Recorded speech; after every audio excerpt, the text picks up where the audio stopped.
All right, so I'm just going to do a really quick review of how you calculate speed. So if you're in the middle of your speed lab and you're like, Mrs. Beetle, I forgot what the heck I am supposed to be doing, I'm here to help. Okay, so let's say I have this car, which I have sketched out down here. And I'm going to go ahead and write car. Please pardon my handwriting. I lost my pen. So let's say I have this car. Okay? And this car is going to be traveling in meters. Now, meter is about the length of a yardstick. So if you remember, I've held them up in class before. Meter's about 3 foot long. So in order to calculate speed is equal to distance divided by time. So if my car is traveling along and I time it from point A over here all the way over to here, point B, as it travels along. Okay. If I know the distance from point A to point B and how long it took, I can tell you the speed. So my distance here, and let me go ahead and I'll actually erase this to keep them all in the appropriate colors. Yeah, sure, that's great. So I'll leave distance as green. I'll write all my times in red, and then we'll find our total speed in blue. So let's say my distance that this car traveled is 10 meters. All right, so in my first box, I know my distance is 10 meters. And let's say that this car took 10 seconds to get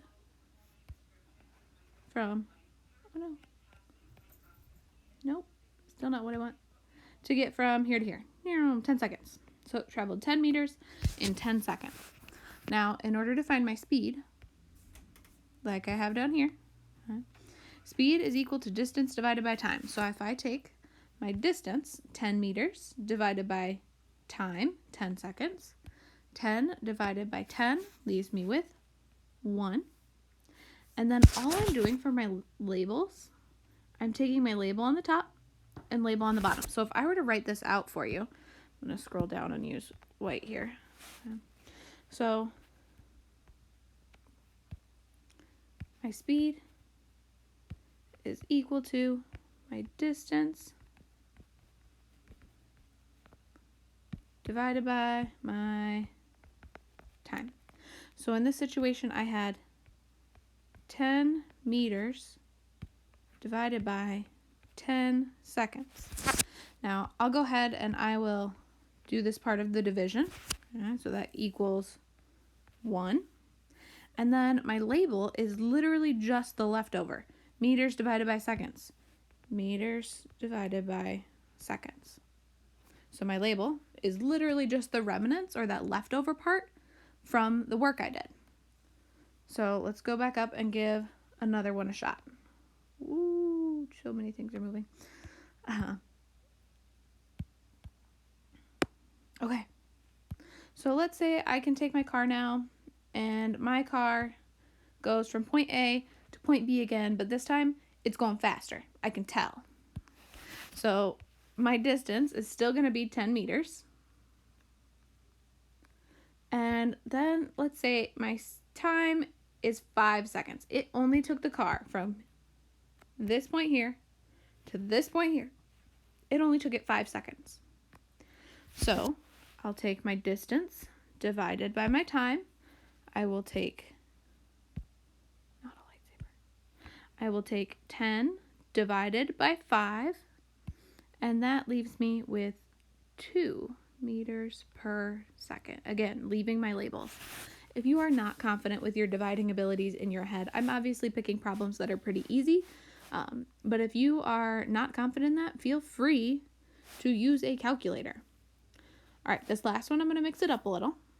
Okay, so instead of my distance being 10 meters, I am now going to make my distance be 30 meters. So we're going a little farther now. My car is traveling from point A to point B, which is 30 meters. And this time it is going to take it 60 seconds.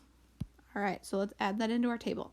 So my distance, 30 meters.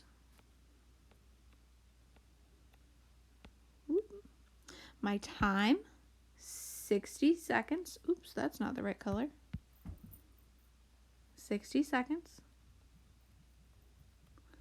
Now, when I divide this one out, I'm going to move the screen over just a bit again. There we go. So when I write this one out, 30 meters divided by 60 seconds.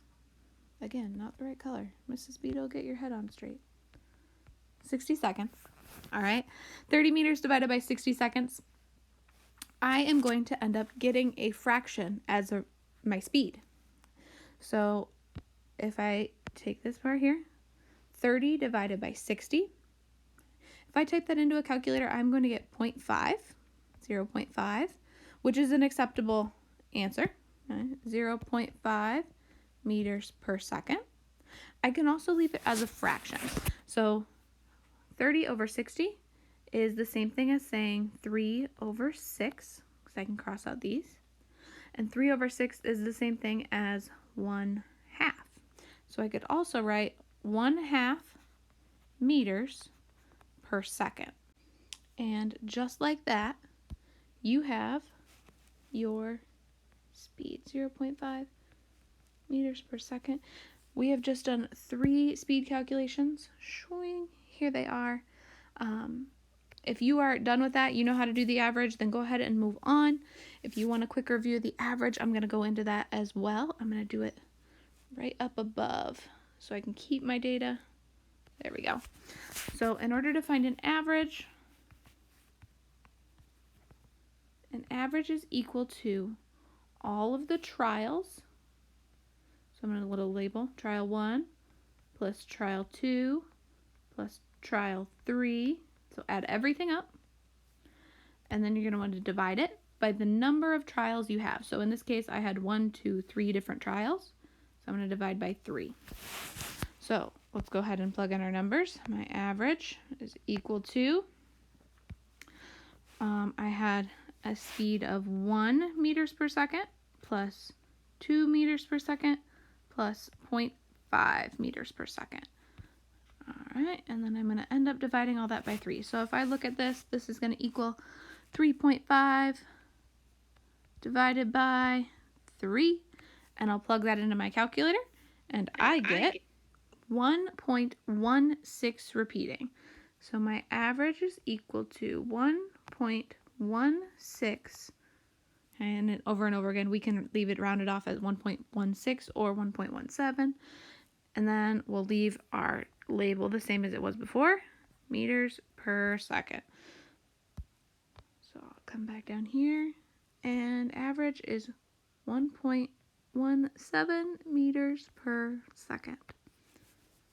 All right, if you guys have any questions, please don't hesitate to reach out. This was a lot of review, hopefully, and if not, it was a good chance for you to figure out how we are calculating speed.